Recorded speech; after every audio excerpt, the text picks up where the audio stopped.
बोले भोलानाथ की जय, पार्वती मैया जी की जय हो।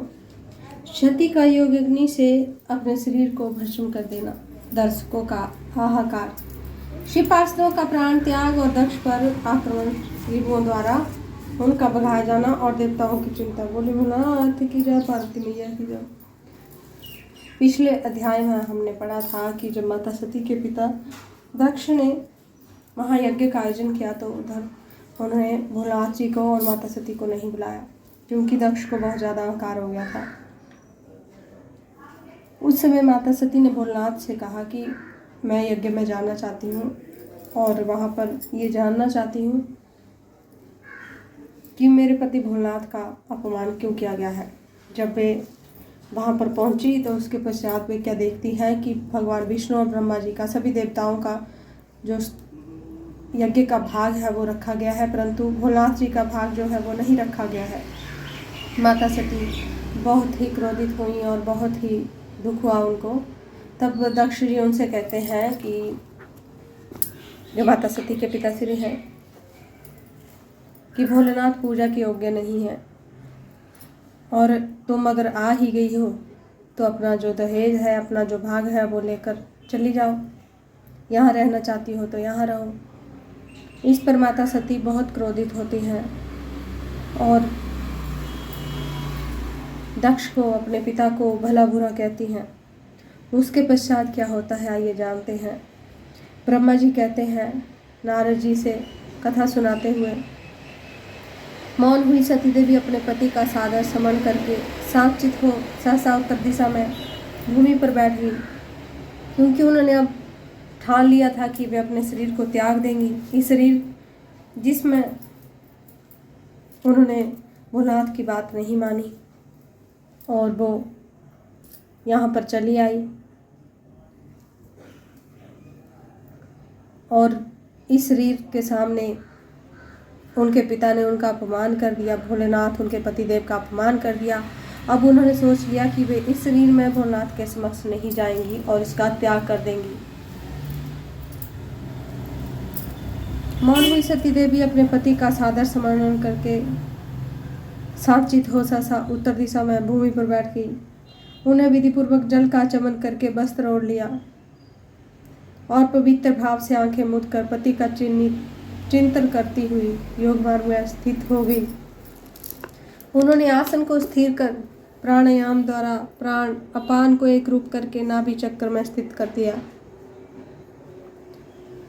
फिर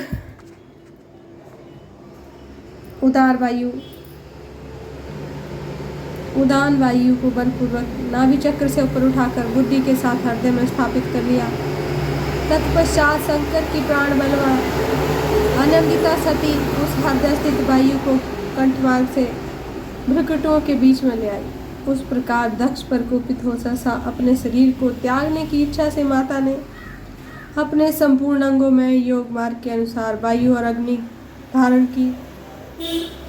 तदनंतर अपने पति के चरणारविंदों का चिंतन करती हुई सती माता ने अन्य सब वस्तुओं का ध्यान भुला दिया। उनका चित्त योग मार्ग में स्थित हो गया था, इसलिए वहां उन्हें पति के चरणों के अतिरिक्त और कुछ नहीं दिखाई दिया।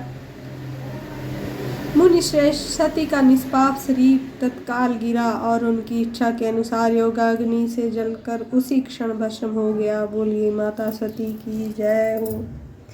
जब यह घटना देखी तब वे बड़े जोर से हाहाकार करने लगे। जो वहां पर आए हुए देवता थे उनका वह महान अद्भुत विचित्र एवं भयंकर हाहाकार आकाश में और पृथ्वी तल पर सब ओर फैल गया। लोग कह रहे थे, हाय महान देवता भगवान शंकर की परम प्रेयसी सती देवी ने किस दुष्ट के दुर्व्यवहार से कुपित होकर के अपने प्राण त्याग दिए। अहो ब्रह्मा जी के पुत्र इस दक्ष की बड़ी भारी दुष्टता तो देखो। सारा चराचर जगत जिसकी संतान है उसी की पुत्री मनस्विनी सती देवी जो सदा ही मान पाने के योग्य थी, उसके द्वारा ऐसी निरादूत हुई कि प्राणों से ही हाथ धो बैठी। भगवान वृषभध्वज की प्रिया सती सदा सभी सत्पुरुषों के द्वारा निरंतर सम्मान पाने की अधिकारी थी। वास्तव में उसका हृदय बड़ा ही असहिष्णु था। वह प्रजापति दक्ष ब्राह्मण द्रोही है, इसलिए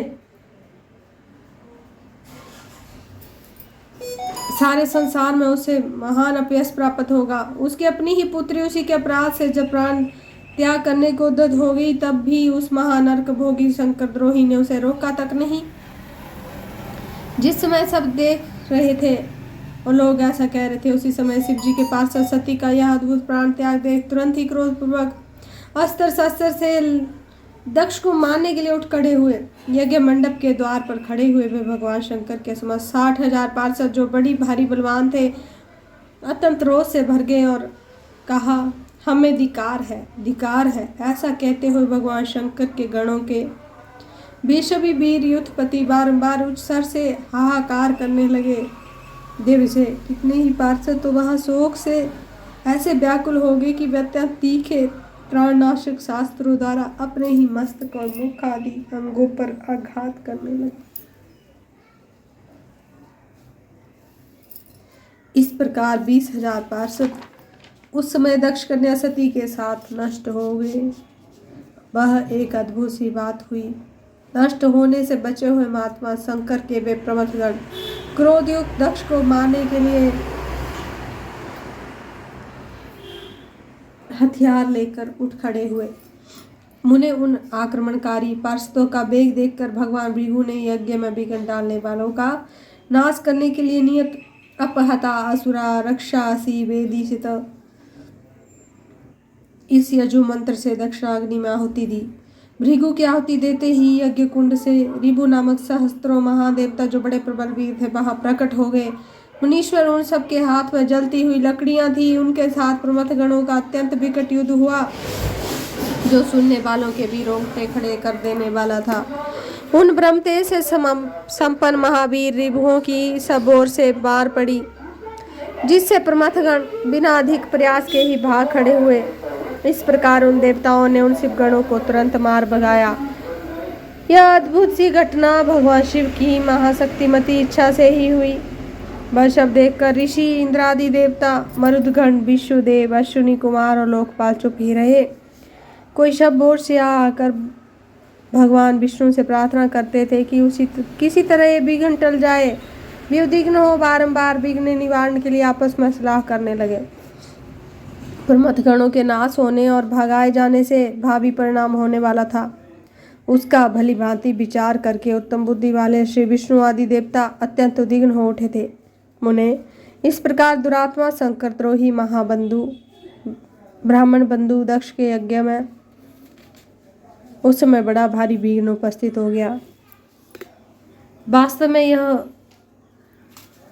भोलेनाथ की ही माया थी, क्योंकि जब श्री विष्णु और ब्रह्मा जी भोलेनाथ जी को शादी के लिए राजी करने के लिए गए थे, तब भोलेनाथ ने कहा था कि अगर कभी भी उनकी पत्नी उनके ऊपर विश्वास नहीं करेंगी किसी बात पर, तो वे उसका त्याग कर देंगे।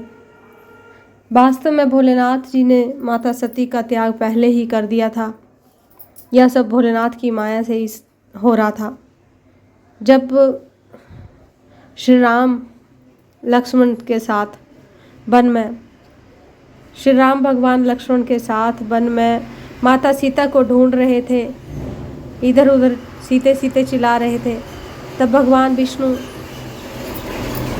का रूप धारण किए हुए श्री राम भगवान को देखकर भोलेनाथ माता सती के साथ वन में विहार करते हुए निकले, तो उन्होंने प्रणाम किया था श्री राम भगवान को। तो माता सती ने इसका कारण पूछते हुए भोलेनाथ से कहा था कि आप झूठ कह रहे हैं, ये राम भगवान विष्णु के रूप नहीं है।